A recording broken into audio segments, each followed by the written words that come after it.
श्री राधे श्री राधे श्री राधे श्री राधे श्री राधे। 4 बज रहे हैं। 4 बजने पर मंगलाचरण गुरुचरण प्रारंभ होता है। इसके बाद पर हम प्यारा सा भजन कीर्तन करेंगे और उसके बाद श्रीमद् भागवत महापुराण की कथा का श्रवण करेंगे। मेरे साथ फेसबुक लाइव पर समस्त कृष्ण प्रेमियों को ओर से पुनः जय श्री कृष्ण, राधे राधे। आइए श्री मंगलाचरण को प्रारंभ करते हैं। बोलो श्री गणेश भगवान की जय। बोलो श्री लंबोदर महाराज की जय। बोलो श्री राधा कृष्ण भगवान की जय। बोलो श्री हनुमंत लाल की जय। बोलो श्री पितृ देवता की जय। बोलो श्री हनुमंत लाल की जय। बोलो श्रीमद् भागवत महापुराण की जय। जय जय श्री राधे जय जय श्री राधे।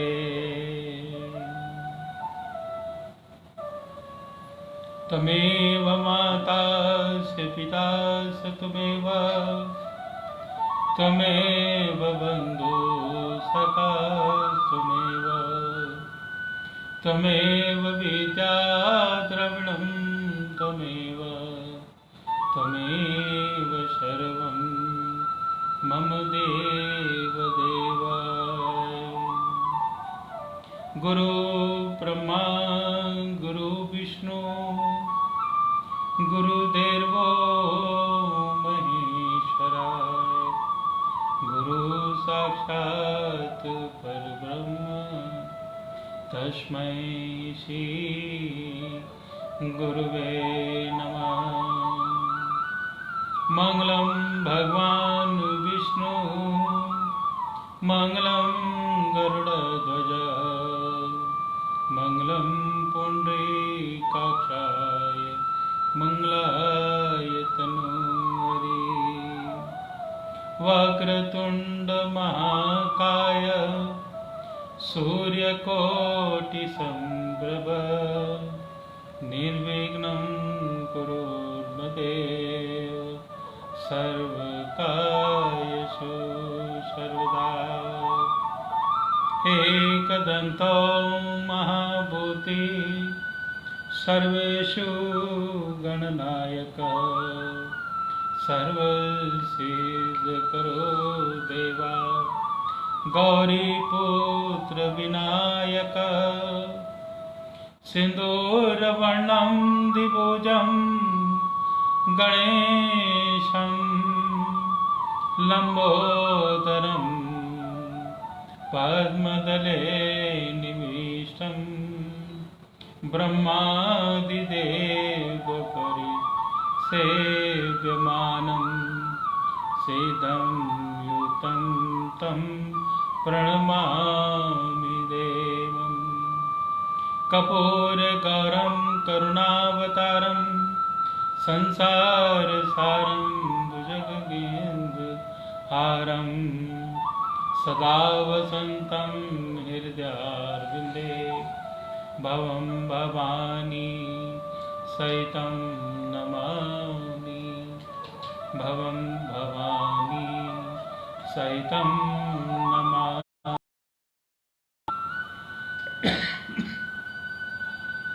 ॐ शान्ताकारं भुजगशयनं पद्मनाभं सुरेशं विश्वाधारं गगनशक्तिशं मेघवर्णं सुभाग्यं लक्ष्मीकान्तं कमलनयनं योगनविरदानगम्यं वन्दे विष्णुं भवैहरं सर्वलोकैकनाथं। श्रीनारायण श्रीनारायण श्रीनारायण। बोलो शिव वृंदावन बिहारी लाल की जय। बोलो शिव के बिहारी लाल की जय। जय जय श्री राधे, जय जय श्री राधे। आइए एक प्यारा सा भजन भगवान श्री कृष्ण और राधा रानी के लिए। बांके बिहारी तेरे नैना कजरारे,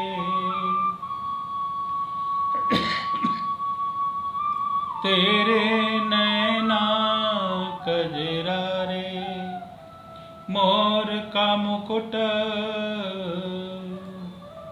शीस पर शोभा पा रहा। मोर का मुकुट शीस पे शोभा पा रहा।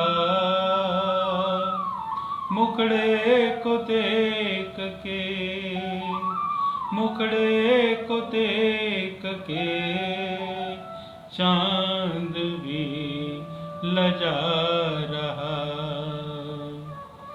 मुखड़े को देख के चांद भी लजा रहा। अधरों से छलके हैं, अधरों से छलके हैं राह की फुहारे।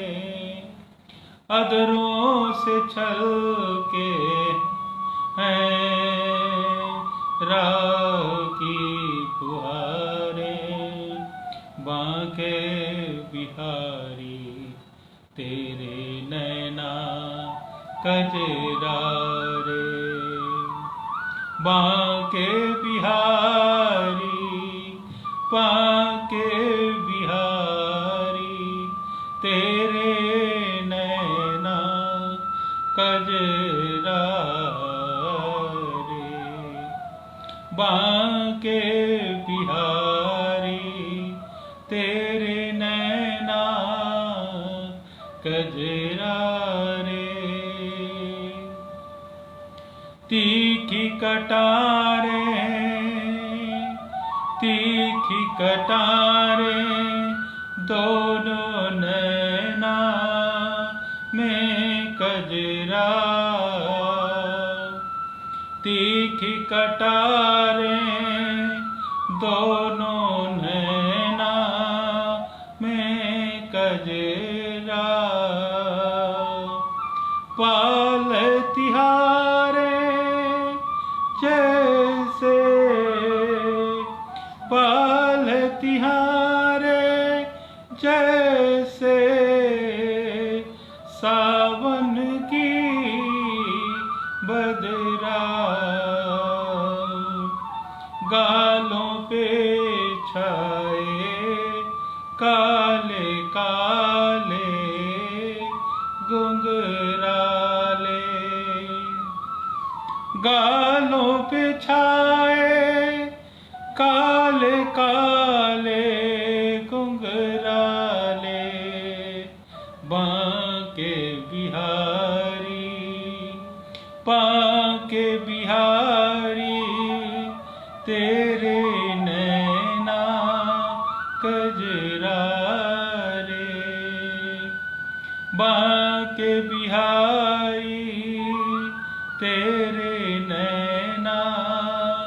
कजरा रे।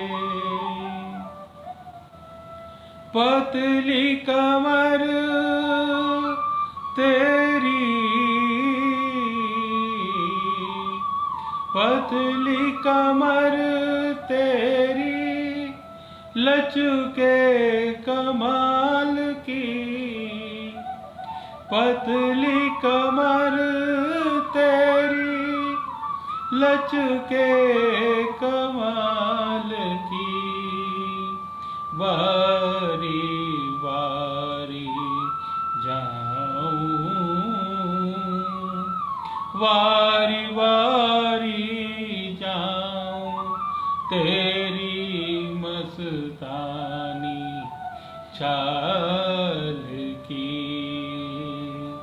करके पायलिया, करके पायलिया तेरी मीठी जनकारे।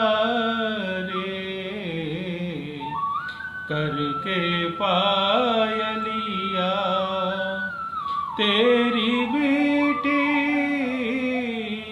जनकारे। बांके बिहारी, बांके बिहारी तेरे नैना कजरा रे, कजरा रे। राधे बचाऊं, राधे बचाऊं तुझे सबकी नजर से। राधे बचाऊं तुझे सबकी नजर से। आज छुपा लूं तो है नैनों के घर से। आज छुपाऊं तो है नैनों के घर से। सुन मेरे प्यारे, सुन मेरे प्यारे इस दिल की पुकारे। बांके बिहारी तेरे नैना कजरा रे। बांके बिहारी तेरे नैना कजरा रे। मोर का मुकुट शीस पे शोभा पारा। मुखड़े को देख के चांद भी लजा रहा। अधरों से छलके हैं राखी फुहारे। बांके बिहारी, बांके बिहारी तेरे नैना कजरा रे। बांके बिहारी तेरे नैना कजरा रे। बोलो श्री वृंदावन बिहारी लाल की जय। बोलो श्री बांके बिहारी लाल की जय। जय जय श्री राधे, जय जय श्री राधे।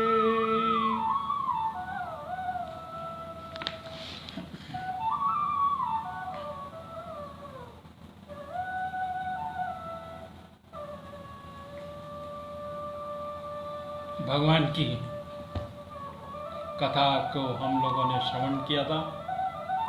कल की कथा पर हम लोगों ने अनेक विवाह की तैयारियां हो रही थी और उन्होंने कई तैयारियां में संलग्न होकर कई विवाह पारिग्रहण किया और ख़ास तौर से कल भगवान के 16,108 विवाह करी। आज इसके आगे की ओर हम प्रवेश करते हैं। बोलो श्री कृष्ण वासुदेव की जय। श्री सुखदेव जी कहते हैं कि परीक्षित, भगवान श्री कृष्ण की प्रत्येक पत्नी के गर्भ से 10 पुत्र उत्पन्न हुए। वे रूप, बल आदि गुणों में अपने पिता भगवान श्री कृष्ण से किसी बात में कम न थे। राजकुमारियां देखती तो थीं कि भगवान श्री कृष्ण हमसे महल में कभी बाहर नहीं जाते, सदा हमारे पास बने रहते हैं। इससे वे समझती कि श्री कृष्ण को मैं ही सबसे प्यारी हूँ। परीक्षित, सच पूछो तो अपने पति भगवान श्री कृष्ण का तत्व महिमा नहीं समझती थी। वे सुंदरियां अपने आत्मरस में एक रस स्थित भगवान श्री कृष्ण के कमल कली के समान सुंदर मुख, विशाल बाहु, कर्ण स्पर्शी नेत्र, प्रेम भरी मुस्कान, रसमयी चितवन और मधुर वाणी से स्वयं भी मोहित रहती थीं। वे अपने श्रृंगार संबंधी हाव भाव से उनके अनेक मन को अपनी ओर खींचने में समर्थ न हो सकी। वे 16,000 से अधिक तो थीं। अपनी मद मद मुस्कान और तिरछी चितवन से युक्त मनोहर बाहों के इशारे से ऐसे प्रेम बाण चलाती थी जो काम कला के भाव से परिपूर्ण होते थे, परंतु किसी भी प्रकार से कहीं किसी साधनों के द्वारा कहीं भगवान के मन एवं इंद्रियों में चलता उत्पन्न नहीं कर सकी। परिचित, ब्रह्मा आदि बड़े बड़े देवता भी भगवान के वास्तविक स्वरूप को या उनकी प्राप्ति के मार्ग को नहीं जानते। उन्हीं रमा रमण भगवान श्री कृष्ण उन स्त्रियों के पति के रूप में प्राप्त किया था। अपनी निरंतर उनके प्रेम और आनंद की अभिव्यक्ति होती रहती थी। वे प्रेम भरी मुस्काट, मधुर चितवन, नव समागम की लालसा आदि से भगवान की सेवा करती रहती थी। उनमें से प्रत्येक पत्नियों के साथ सेवा करने के लिए सैकड़ों दासियां रहती हैं। फिर भी जब उनके महल में भगवान पधारते तो स्वयं आगे जाकर आदरपूर्वक सेवा उन्हें लिवा लाती और श्रेष्ठ आसन पर बैठाती। उत्तम सामग्री से उन्हें पूजा करती और चरण कमल पकड़ती, पान लगाकर खिलाती, दांव पांव दबाकर थकान दूर करती, पंखा झलती, उत्तर फिलेल चंदन आदि लगाती और फूलों के हार पहनाती, केश संवारती, सुलगाती और स्नान कराती और अनेक प्रकार के भोजन कराकर अपने हाथों में सेवा करती। परिचित, मैं कह चुका हूँ कि भगवान श्री कृष्ण प्रत्येक पत्नी के 10 पुत्र उत्पन्न हुए थे। उन रानियों के 8 पटरानियाँ थीं। उनके विवाह का वर्णन मैं पहले कर चुका हूँ। अब पद्युम आदि पुत्रों का वर्णन करता हूँ। रुक्मणी के गर्भ से 10 पुत्र हुए। पद्म, चारुशीर्ण, सुदृढ़, पराक्रमी, चारुद्रय, सुचारु, चारुगुप्त, भद्रचारु, चारुचंद्र, विचारु और 10वां चारु। वे अपने पिता भगवान श्री कृष्ण किसी बात में कम न थे। सद्य भावा के 10 पुत्र थे। भानु, सुभानु, सुभार्गु, प्रभानु, भानुमान, चंद्रभानु, बृंद भानु, अतिभानु, शिवभानु, प्रतिभानु। जामवंती के 10 आदि पुत्र थे। साम, सुमित्र, परिचित, सतचित, सहचित्र, विजय, चित्रकेतु, उस्मान, द्रविड़ और कुवतकर। ये सब कृष्ण को बहुत प्यारे थे। नान जाति के सत्या के भी 10 पुत्र हुए। वीर, चंद्र, अश्वसेन, चित्रगुणु, वेग, वंश, वृग, आम, अंशु, वंशु और परम तेजस्वी कुंती। कालंदी के 10 पुत्र थे। श्रुत, कवि, वृष, वीर, सुबाहु, भद्र, शांति, दर्श, पूर्णमास और सबसे छोटा सोमक था। मध्य देश के राजकुमारी लक्ष्मण के गर्भ से प्रदमेघ, गात्रवान, श्री, बल, प्रबल, अर्वक, महाशक्ति, सब भोज, अपराजिता का जन्म हुआ। मित्रविंदा के पुत्र थे वक, हर्ज, अनिल, ग्रह, वर्धन, अन्नाद, पाशाद, वाहन आदि शुद्धि। भद्रा के पुत्र थे संग्रामजित, बर्षेन, शूर, प्रहंड, हरिजित, जय, सुभद्र, वायु, आयु और सयक। इन पटियारों के अतिरिक्त भगवान की रोहिणी आदि 16,100 और भी पत्नियां थी। उनके दीर्घमान और दामरवत आदि 10 पुत्र उत्पन्न हुए। रुक्मणी नंदन प्रतुम का विवाह मायावती रीति के अतिरिक्त भोजकट नगर के निवासी रुक्मणी के पुत्र रोमवती से विवाह हुआ था। उसी के गर्भ से परम बलशाली अनिरुद्ध का जन्म हुआ। परीक्षित श्री कृष्ण के पुत्रों की माताएं तो 16,000 से अधिक थी, इसलिए उनके पुत्र पौत्रों की संख्या करोड़ों तक पहुंच गई थी। राजा परीक्षित ने पूछा कि परम ज्ञानी मुनीश्वर भगवान श्री कृष्ण ने रणभूमि में रुक्मी का बड़ा तिरस्कार किया था, इसलिए वह सदा बात में घात रहता था कि अक्सर मिलते ही श्री कृष्ण से उसका बदला लूं और उसका तमाम कर डालूं। ऐसी स्थिति में उसकी कन्या रूपमती अपने शुक्र के पुत्र पद्म जी को विवाह कैसे ब्याह दी?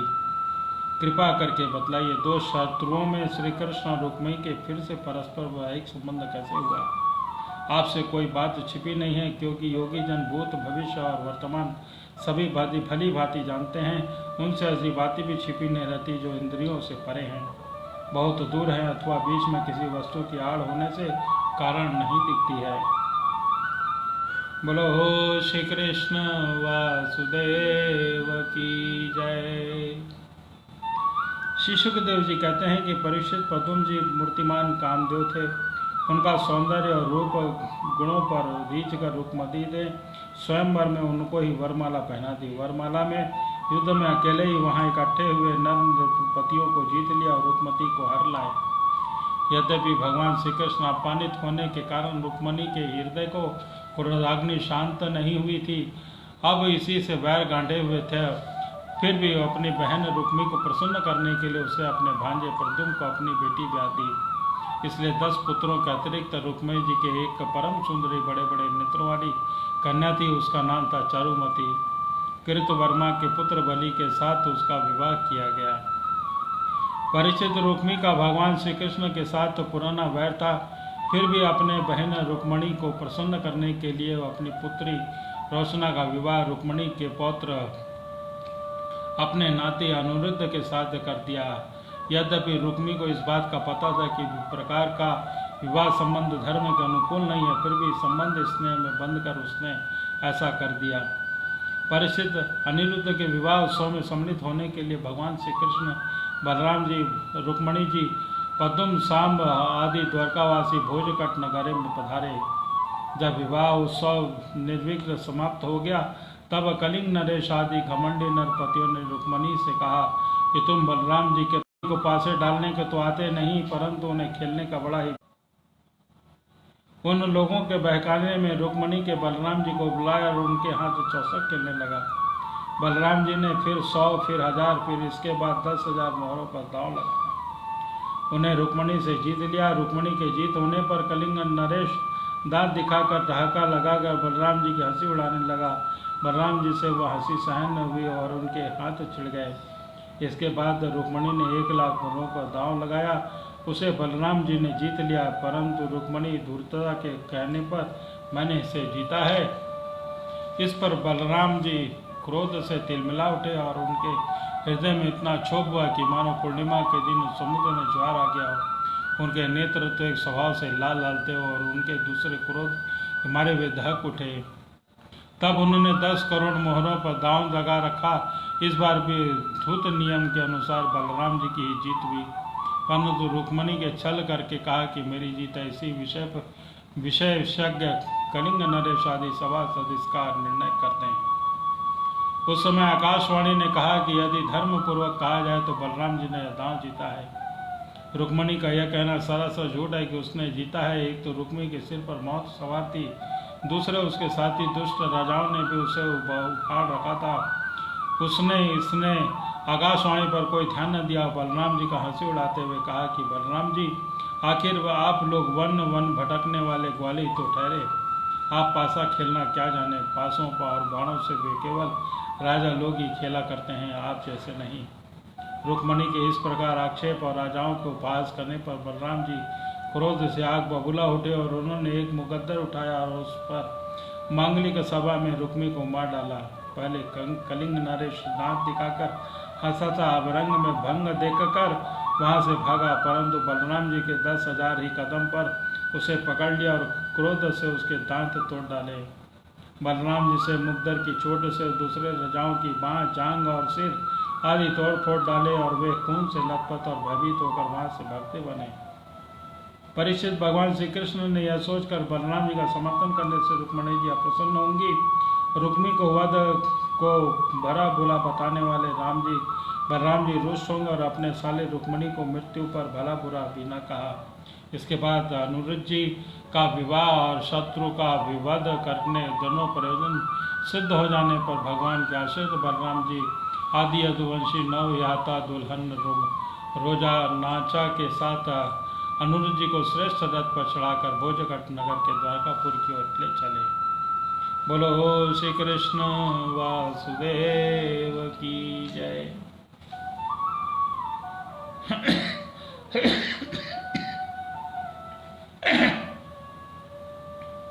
राजा परीक्षित ने पूछा कि महायोग संपन्न मुनीश्वर, मैंने सुना है कि यदुवंश शिरोमणि अनुरुद्ध जी ने बाणासुर की पुत्री भूषा से विवाह किया था और इस प्रसंग में भगवान श्री कृष्ण और शंकर जी का बहुत बड़ा घमासान हुआ था। कृपा करके आप वृतांत वीर से सुनाइए। श्री शुकदेव जी ने कहा कि परीक्षित, महात्मा बलि की कथा तो तुमने सुन ही चुके थे। उन्होंने वामन रूपधारी भगवान को सारी पृथ्वी का दान कर दिया था। उनके 100 लड़के थे, उनमें बड़ा था बाणासुर।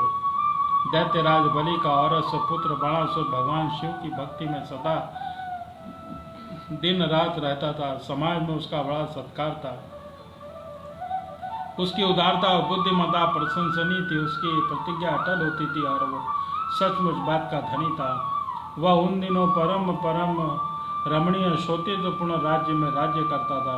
भगवान शंकर की कृपा से इंद्रादि देवता नौकर चाकर की तरह उसकी सेवा करते थे। उसकी 1000 भुजाएं थी। एक दिन जब भगवान शंकर तांडव नृत्य कर रहे थे, तब उसने अपने 1000 हाथों से अनेकों प्रकार के बाजे बजाकर उन्हें प्रसन्न कर दिया। सचमुच भगवान शंकर बड़े ही भक्तवत्सल और शरणागत रक्षक हैं। समस्त भूतों के एकमात्र स्वामी प्रभु ने बाणासुर से कहा कि तुम्हारी जो इच्छा हो मुझसे मांग लो। बाणासुर ने कहा कि भगवान, आप मेरे नगर की रक्षा करते हुए यहीं पर रहा करें। एक दिन बल पौरुष के घमंड में चूर बाणासुर ने अपने समीप स्थित भगवान शंकर के चरण कमलों के सूर्य के समान चमकीले मुकुट से छूकर प्रणाम किया और कहा कि आदि देवादिदेव, आप समस्त चराचर जगत के गुरु और ईश्वर हैं। मैं आपको नमस्कार करता हूँ। जिन लोगों के मनोरथ अब तक पूरे नहीं हुए हैं, उनको पूर्ण करने की आप कल्प वृक्ष हैं। और भगवान, आपने मुझे 1000 भुजाएं दी हैं, परंतु वे केवल आपके ही भार रूप को हो रही हैं, क्योंकि त्रिलोकी में आपको छोड़कर मुझे अपनी बराबरी का कोई वीर योद्धा नहीं मिलता है जो उससे मैं लड़ सकूं। आदिदेव, एक बार मेरी बाहों में लड़ने के लिए इतनी खुजलाहट हुई है कि मैं दिग्गजों की ओर चला, परंतु वे डर के मारे भाग खड़े हुए। उस समय मार्ग में अपनी बाहों से चोट से मैंने बहुत से पहाड़ों को तोड़ फोड़ डाला था। बाणासुर की यह प्रार्थना सुनकर भगवान शंकर ने तनिक क्रोध से कहा कि रे मूढ़, जिस समय तेरी ध्वजा टूटकर गिर जाएगी, उस समय तेरे ही समान योद्धा से तेरा युद्ध होगा और वह भी तेरा घमंड चूर चूर कर देगा। परीक्षित, बाणासुर की बुद्धि इतनी बिगड़ गई कि भगवान शंकर की बात सुनकर उसे बड़ा हर्ष हुआ और वह अपने घर लौट आया। अब वह मूर्ख भगवान शंकर के आदेशानुसार उस युद्ध की परीक्षा करने लगा जिसमें बल वीर का नाश होने वाला है। बोलो श्री कृष्ण वासुदेव की जय। परीक्षित, बाणासुर की एक कन्या थी, उसका नाम था उषा। अभी वह कुमारी थी कि एक दिन स्वप्न में उसने देखा कि परम सुंदर अनिरुद्ध जी के साथ मेरा समागम हो रहा है। आश्चर्य की बात तो यह थी कि उसने अनिरुद्ध जी को कभी देखा न था, न ही कभी सुना था। स्वप्न में उसे न देखकर वह बोल पड़ी कि प्राण प्यारे, तुम कहाँ हो, और उसकी नींद टूट गई। वह अत्यंत विहिलता के साथ उठ बैठी और यह देखकर कि मैं सखियों के बीच में हूँ, वह बहुत लज्जित हुई। परीक्षित, बाणासुर ने मंत्री का नाम था कुबांड, उसकी एक कन्या थी, उसका नाम था चित्रलेखा, और उषा और चित्रलेखा एक दूसरे की सहेलियाँ थी। चित्रलेखा ने उषा से कौतूहलवश पूछा कि सुंदरी राजकुमारी, मैं देखती हूँ कि अभी तक किसी ने तुम्हारा परिग्रहण भी नहीं किया है, फिर तुम किसे ढूंढ रही हो? तुम्हारे मनोरथ का क्या स्वरूप है? उषा ने कहा कि सखी, मैं अपने स्वप्न में एक बहुत ही सुंदर नवयुवक को देखा। उसका रंग शरीर का सांवला सा है, नेत्र कमल दल के समान है, शरीर पर पीला पीला पीताम्बर पहरा रहा है, भुजाएं लंबी लंबी है, वह स्त्रियों का चित्त चुराने वाला है। उसने पहले तो अपने अधरों का मधुर मधु मुझे पिलाया, परंतु मैं उसे अधाकर भी ही न पाई थी कि वह मुझे दुख के सागर में डालकर न जाने कहाँ चला गया है। मैं तरसती रह गई सखी, मैं उसे प्राण वल्लभ को ढूंढ रही हूँ। चित्रलेखा ने कहा कि सखी, यदि यह तुम्हारा चित्तचोर त्रिलोकी में कहीं भी होगा और उसे तुम पहचान सकोगी तो मैं तुम्हारी विरह व्यथा अवश्य शांत कर दूंगी। मैं चित्र बनाती हूँ, तुम अपने चित्तचोर प्राण वल्लभ को पहचान कर बतला दो, फिर चाहे वह कहीं भी होगा मैं उसे तुम्हारे पास ले आऊँगी। यूँ कहकर चित्रलेखा ने बात की और बात में बहुत से देवता, गंधर्व, सिद्ध, चारण, पन्नग, दैत्य, विद्याधर, यक्ष और मनुष्यों के चित्र बना दिए। मनुष्यों ने उसने तृष्णावंशी वसुदेव जी के पिता सूर्य एवं वसुदेव जी, बलराम जी और भगवान श्री कृष्ण आदि के चित्र बनाए। पद्यों का चित्र देखता ही उषा रचित हो गई और परीक्षित जब उसे अनिरुद्ध का चित्र देखा तो लज्जा के मारे उसका सिर नीचा हो गया। फिर मंद मंद मुस्कुराते हुए कहा कि मेरा यह प्राण वल्लभ यही है। परीक्षित चित्रलेखा योगिनी थी, वह जान गई कि भगवान श्री कृष्ण के पौत्र हैं। अब वह आकाश मार्ग से रात्रि में ही भगवान श्री कृष्ण के द्वारा सुरक्षित द्वारकापुरी में पहुंची। वहाँ अनिरुद्ध जी के बहुत ही सुंदर पलंग में सो रहे थे। चित्रलेखा युद्ध सिद्धि के प्रभाव से उन्हें उठाकर शोषितपुर ले गई और अपने सखी उषा को प्रियतम का दर्शन करा दिया। फिर अपने परम सुंदर प्राण वल्लभ को पाकर आनंद की अधिकता से उसका मुख कमल प्रफुल्लित सा उठा और अनिरुद्ध के साथ महल में विहार करने लगी। परीक्षित उसका अंतरपुर इतना सुरक्षित था कि उसकी ओर कोई पुरुष चाहता तक नहीं था। उषा का प्रेम दिन रात चौगना बढ़ता जा रहा था। वह बहुमूल्य वस्त्र, पुष्पों के हार, इत्र, पुलेल, धूप, दीप, आसन आदि सामग्रियों से समुद्र पेय, भोज्य और भज्य पदार्थों से, मनोहर वाणी और सेवा और सभ्यता से अनिरुद्ध जी का बड़ा ही सत्कार करती। उषा ने अपने प्रेम से उसके मन को अपने वश में कर लिया। अनिरुद्ध जी उस कन्या के अंतर्पुर में छिपे रहने के कारण अपने आप को भूल गए। उन्हें इस बात का पता न चला कि मुझे ये यहाँ कितने दिन के लिए बीत गए। परीक्षित, यदि कुमार राज अनिरुद्ध जी के सहवास से उषा का कुंवारापन नष्ट हो चुका था, उसके शरीर पर ऐसे चिन्ह प्रकट हो गए जो इस बात की सूचना दे रहे थे कि उन्हें किसी प्रकार का छिपाया नहीं जा सकता था। उषा बहुत प्रसन्न भी रहने लगी थी। पहरेदार ने समझ लिया कि इसका किसी न किसी पुरुष से संबंध अवश्य हो गया है, परंतु उन्होंने जाकर बाणासुर से निवेदन किया, राजन, हम लोग आपकी अविवाहिता राजकुमारी का जैसा रंग ढंग देख रहे हैं वह आपके कुल पर बट्टा लगाने वाला है। प्रभु, इसमें संदेह नहीं कि हम लोग बिना क्रम टूटे दिन रात महल का पहरा देते हैं। आपकी कन्या बाहर के मनुष्य को देख नहीं सकती, फिर भी हमारे ये कलंकित कैसे हो गई है, इसका कारण हमारी समझ में से नहीं आ रहा है।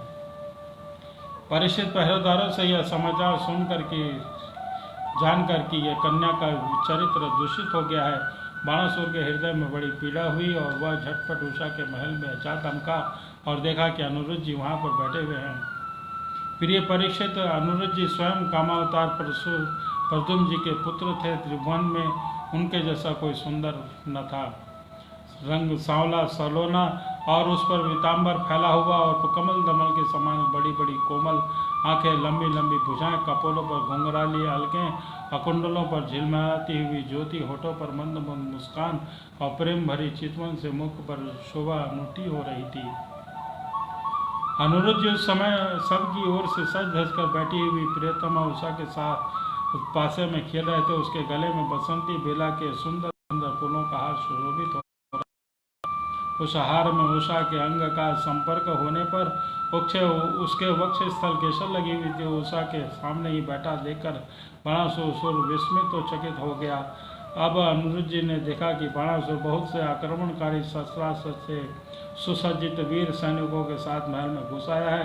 तब वे धराशाही करने के लिए लोहे का एक भयंकर परिधि लेकर डट गए, मानो स्वयं काल दंड लेकर मृत्यु यम खड़ा हो। बाणासुर के साथ आए सैनिकों से पकड़ने के लिए जो उनकी ओर झपटते त्यों उन्हें मार मार कर गिराते जाते, ठीक वैसे ही जैसे सोरों में दल का नायक कुत्ते को मार डाले। अनिरुद्ध जी की चोट से उनके सैनिक सिर, भुजा, चंगा आदि अंग टूट गए और महलों से विचलित होकर भाग गए। जब बलि बाणासुर ने देखा कि यह तो मेरी सारी सेना का संहार कर रहा है, तब क्रोध से तिलमिला उठा और उसे नागपाश में बांध लिया। उषा ने जब सुना कि उसके प्रियतम को बांध लिया है, तब वह अत्यंत शोक और विषाद से विह्वल होती और उसके नेत्रों से आंसू की धारा बहने लगी। वह रोने लगी। बोलो श्री वासुदेव की जय। बोलो श्री कृष्ण वासुदेव की जय। श्री सुखदेव जी कहते हैं कि परीक्षित, बरसात के 4 महीने बीत गए, परंतु अनिरुद्ध जी का कहीं पता न चला। उनके घर के लोग इस घटना से बहुत ही शोकाकुल हो रहे थे। एक दिन नारद जी ने आकर अनिरुद्ध का शोचितपुर जाना, वहां बाणासुर के सैनिकों को हराना और फिर नागपाश में बांधा जाना, यह सारा समाचार सुनाया। तब श्री कृष्ण को ही अपना आराध्य देव मानने वाले यदुवंशियों ने शोषितपुर पर चढ़ाई कर दी। जब श्री कृष्ण बलराम जी के साथ उनके अनुयायी सभी यदुवंशी पद्म, सात्विक, गद, संब, शारण, नंद, उपवंद, भद्र आदि ने 12 क्षणी सेना के साथ व्यूह बनाकर चारों ओर से बाणासुर की राजधानी को घेर लिया। तब बाणासुर ने देखा कि यदुवंशियों की सेना नगर के उद्यान, परकटों, भुजों और सिंहदानों को तोड़ फोड़ रही है। तब उसे बड़ा क्रोध आया और वह भी 12 क्षणी सेना लेकर नगर से बाहर निकल पड़ा। बाणासुर की ओर से साक्षात भगवान शंकर वृषभ राज नंदी पर सवार होकर अपने पुत्र कार्तिकेय और गणों के साथ रणभूमि पर पधारे। उन्होंने भगवान श्री कृष्ण बलराम जी से युद्ध किया। परीक्षित हुआ तो युद्ध इतना अद्भुत और घमासान हुआ कि उसे देखकर रोंगटे खड़े हो जाते थे। भगवान श्री कृष्ण से शंकर जी का पद्युम और स्वामी कार्तिक का युद्ध हुआ। बलराम जी से कुम्भांड और कुंभकर्ण का युद्ध हुआ। बाणासुर के पुत्र के साथ सांब और स्वयं बाणासुर के साथ सात्विक भिड़ गए। ब्रह्मा आदि बड़े बड़े देवता, ऋषि मुनि, सिद्ध, चारण, गंधर्व, अप्सराएं और यक्ष विमानों पर चढ़ चढ़कर उसने युद्ध देखने के लिए आ पहुंचे। भगवान श्री कृष्ण ने शांग धनुष के तीखी नोक वाले बाणों से शंकर जी के अनुचरों भूत, प्रेत, पदम, घूक, डाकनी, वातुनी, वेदाल, विनायक, प्रेतगण, मात्रगण, पिशाच, कुमांड और ब्रह्म राक्षसों को मार मार कर खदेड़ दिया। पिनाक पाणी शंकर जी ने भगवान श्री कृष्ण पर भांति भांति अनगणित शस्त्र शास्त्रों पर प्रयोग किया, परंतु भगवान श्री कृष्ण ने बिना किसी प्रकार के विस्मय के उन्होंने विरोधी शास्त्रों से शांत कर दिया।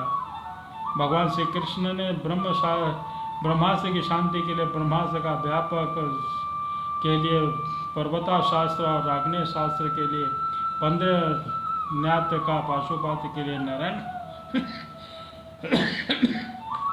नारायण शास्त्र का प्रयोग किया।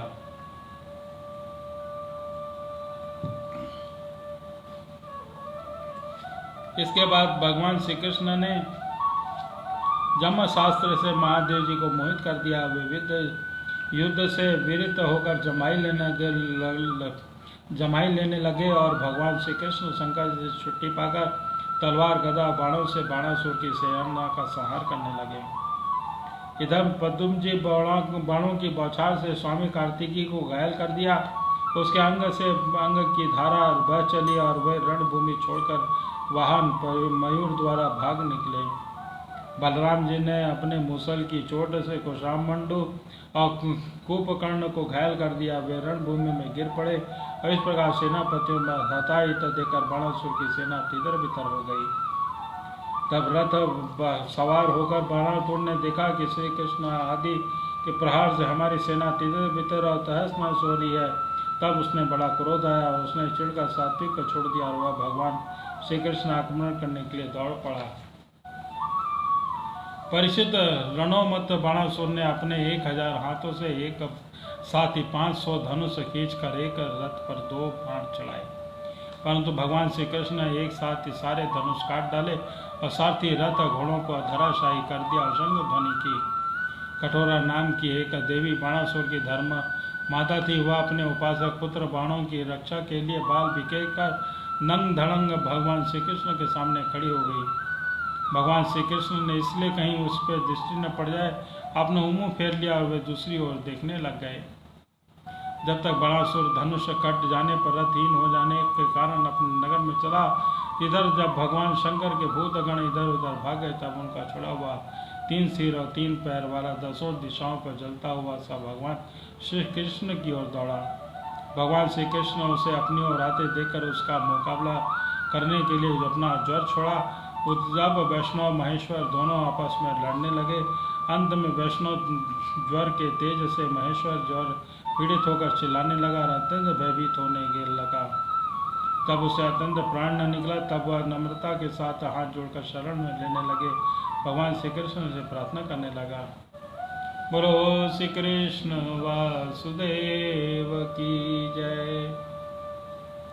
ज्वर ने कहा कि प्रभु आपकी शक्ति अनंत है, आप ब्रह्मादि ईश्वर के परम महेश्वर हैं, आप सबकी आत्मा और सर्वस्वरूप हैं, आप अद्वितीय और केवल आत्मज्ञान स्वरूप हैं।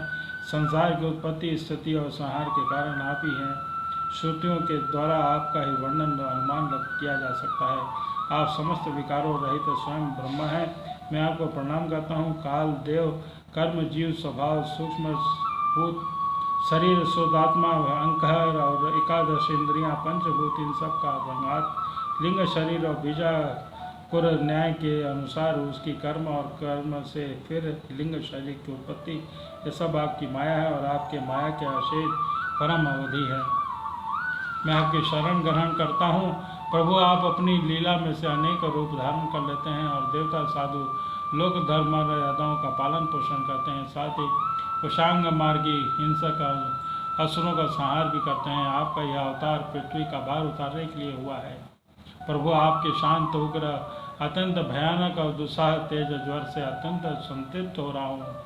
भगवान देहधारी जीवों को तभी तक ताप संताप रहता है जब तक वे आशा के फंदों के फंसे रहने के कारण आपके चरण कमलों में शरण ग्रहण नहीं करते। भगवान श्री कृष्ण ने कहा कि तीसरा, मैं तुम पर बहुत प्रसन्न हूँ, तुम मुझ पर ज्वर से निर्भय हो जाओ। संसार में कोई भी हम दोनों के संवाद का स्मरण करेगा, तुमसे भय न रहे। भगवान श्री कृष्ण के इस प्रकार कहने पर महेश्वर ज्वर उन्हें प्रणाम करके चला गया। तब तक बाणासुर रथ पर सवार होकर भगवान श्री कृष्ण युद्ध करने के लिए फिर आ पहुंचा। परीक्षित बाणासुर ने अपने 1000 हाथों से तरह तरह के हथियार ले रखे थे। अब वह अत्यंत क्रोध में भरकर चक्र पाणी भगवान पर बाणों की वर्षा करने लगा।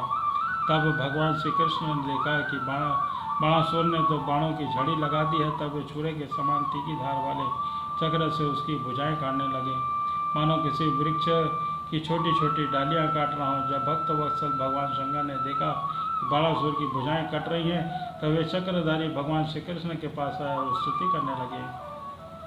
भगवान शंकर ने कहा कि प्रभु आप वेद मंत्रों तात्पर्य रूप से छिपे हुए परम ज्योति परम स्वरूप पर ब्रह्म हैं।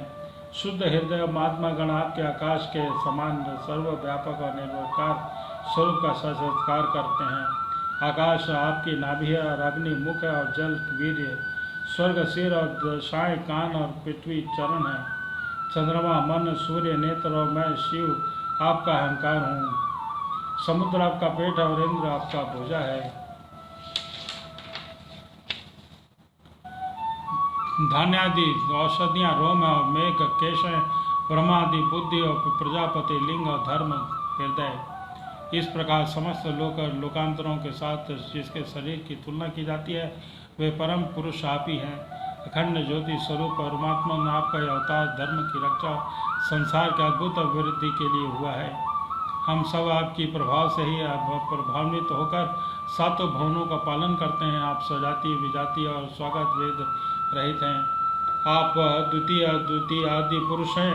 आप मायाकृत, जागृत, स्वप्न और सुतृप्स इन 3 अवस्थाओं में से अनुग्रह जिससे अतीत अनुग्रह आप ही हैं।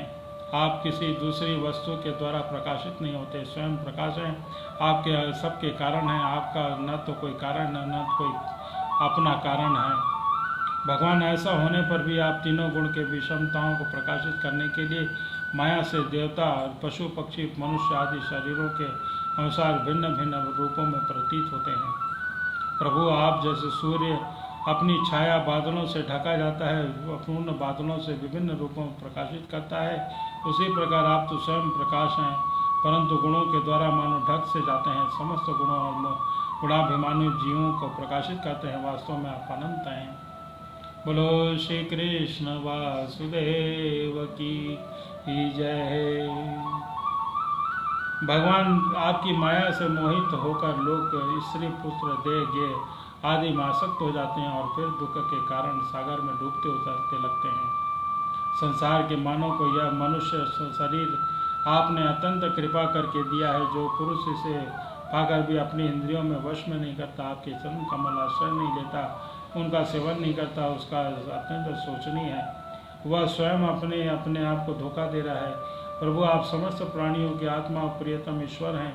जो मृत्यु का ग्रास और मनुष्य आपको छोड़ देता है, अनाम दुख रूप तुच्छ विषयों में सद्बुद्धि करके उसके पीछे भटकता है, वह कितना मूर्ख है, अमृत है, छोड़कर विष पी रहा है। मैं सारे देवता और विशुद्ध हृदय वाले ऋषि मुनि सब प्रकार से सर्वभौम के आपके शरणागत हैं, क्योंकि आप ही हम लोगों की आत्मा प्रियतम और ईश्वर हैं। आप जगत की उत्पत्ति, स्थिति और प्रलय के कारण हैं। आप सब में सम परम शांत और सबके हृदय आत्मा और इष्टदेव हैं। आप एक अद्वितीय जगत के आधार और अधिष्ठान हैं। हे प्रभु, हम सब संसार के मुक्त होने के लिए आपका भजन करते हैं। देव या बाणासुर मेरा परम प्रिय कृपा पात्र और परम सेवक है। मैंने इसे अभय दान दिया है। प्रभु, जिस प्रकार इसे परदाता दैत्यराज प्रहलाद पर आपका कृपा प्रसाद है, वैसे ही कृपा प्रसाद आप इस पर भी कृपा करें। भगवान श्री कृष्ण ने कहा कि भगवान, आपकी बात मानकर जैसा आप चाहते हैं मैं इसे निर्भय किए देता हूँ।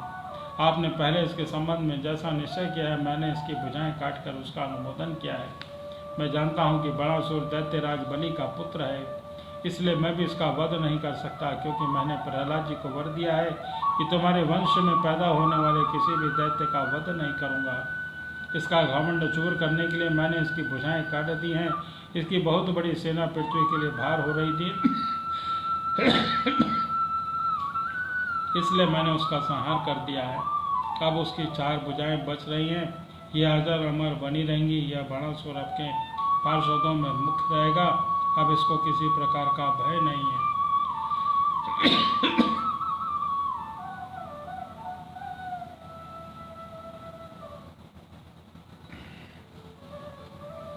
बोलो श्री कृष्ण वासुदेव की जय।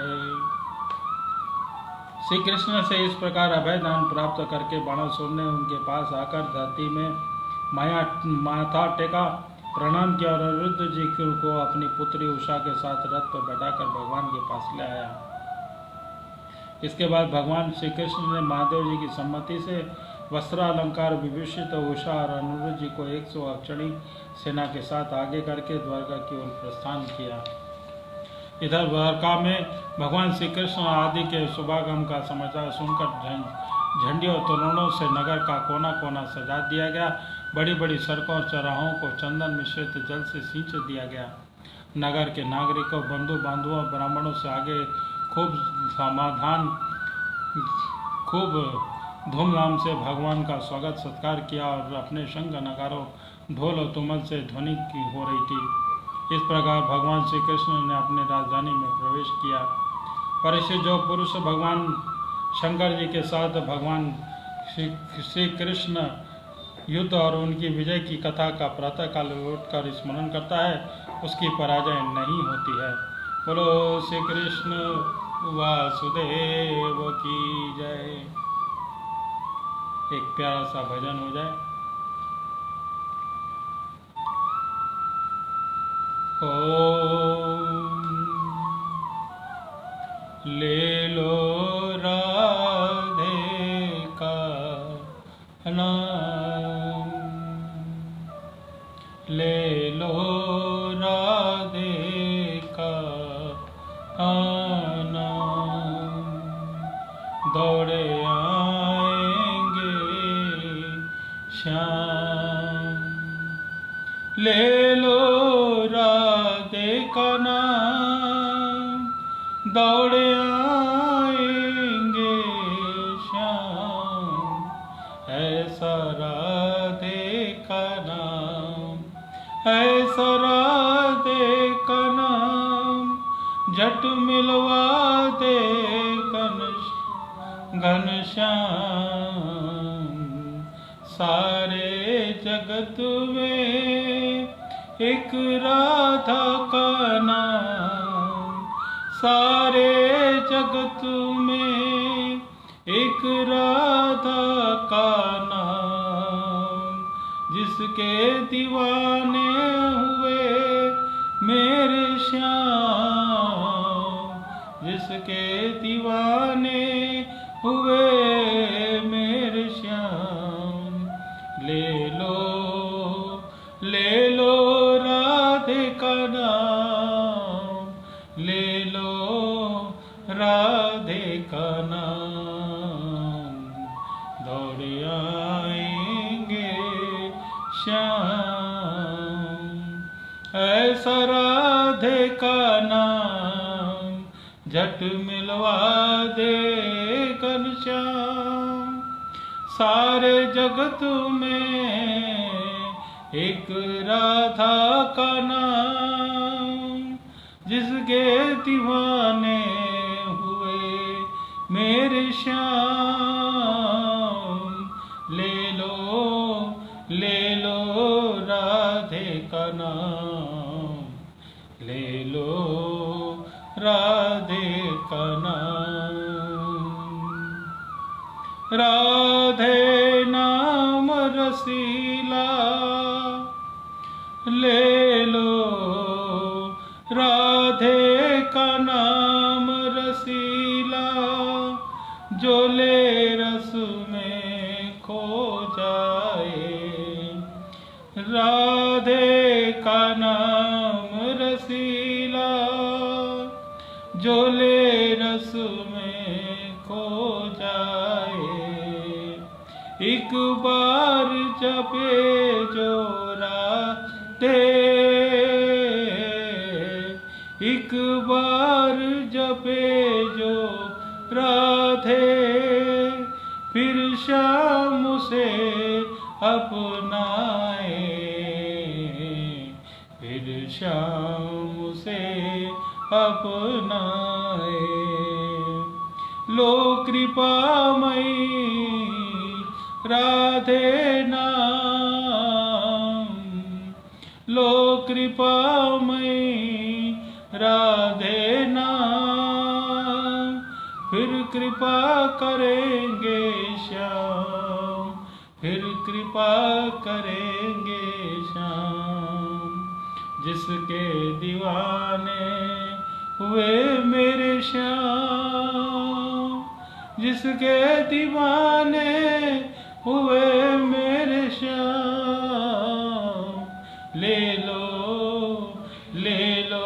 राधे का नाम, ले लो राधे का नाम, दौड़े आएंगे श्याम।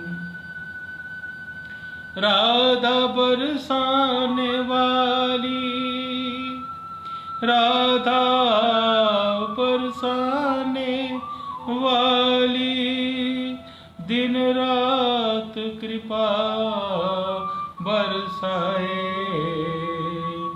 राधा बरसाने वाली, दिन रात कृपा बरसाए। गोकुल के हैं सावरिया, गोकुल के हैं सावरिया, रीजे तो गले लगाए, रीजे तो गले लगाए। जय बोले बरसाना दा, बोले जय बरसाना दाम, मिले वास वृंदावन धाम। जिसके दीवाने हुए मेरे श्याम, जिसके दीवाने हुए मेरे श्याम।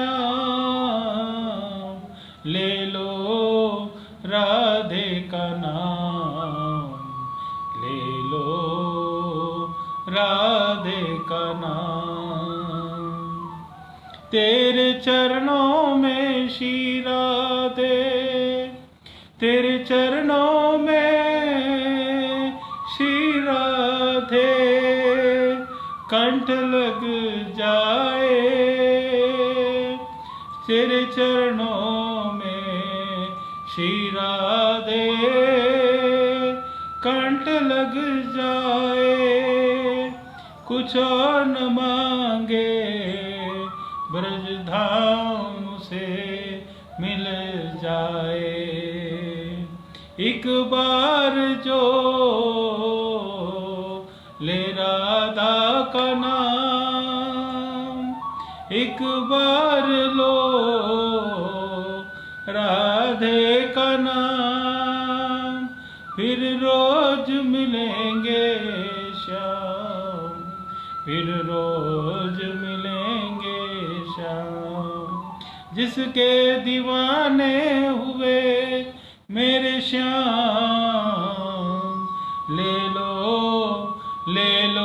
राधे का नाम, ले लो राधे का नाम, ले लो राधे का नाम। दौड़े आएंगे श्याम, दौड़े आएंगे श्याम, ऐसा राधे का नाम झट मिलवा दे घनश्याम। सारे जगत में एक राधा का नाम, जिसके दीवाने हुए मेरे श्याम, ले लो राधे का नाम, ले लो राधे का नाम, ले लो राधे का नाम। बोलो श्री वृंदावन बिहारी लाल की जय, बोलो श्री बांके बिहारी लाल की जय। जय जय श्री राधे, जय जय श्री राधे। आज की कथा को हम यहीं पे विराम करते हैं। कल की कथा पर पुनः 3:55 पर हम फिर आएंगे श्रीमद् भागवत महापुराण की कथा को पढ़ने के लिए। आप सभी कृष्ण प्रेमियों से निवेदन है कि इसे अधिक से अधिक ग्रुप पर शेयर करें और श्रीमद् भागवत महापुराण की कथा को सुनें। YouTube चैनल पर भी आप हमारा प्रोग्राम देख सकते हैं। YouTube चैनल पर आप हमारे प्रोग्राम पर संजय चौधरी श्री फलित ज्योतिष के नाम से निकालें और वहां पर सब्सक्राइब करें और श्रीमद् भागवत महापुराण की संपूर्ण कथा का श्रवण कर सकते हैं। अब तब तक के लिए आप सभी को हमारी ओर से जय श्री कृष्ण, राधे राधे। श्री नारायण, श्री नारायण, श्री नारायण।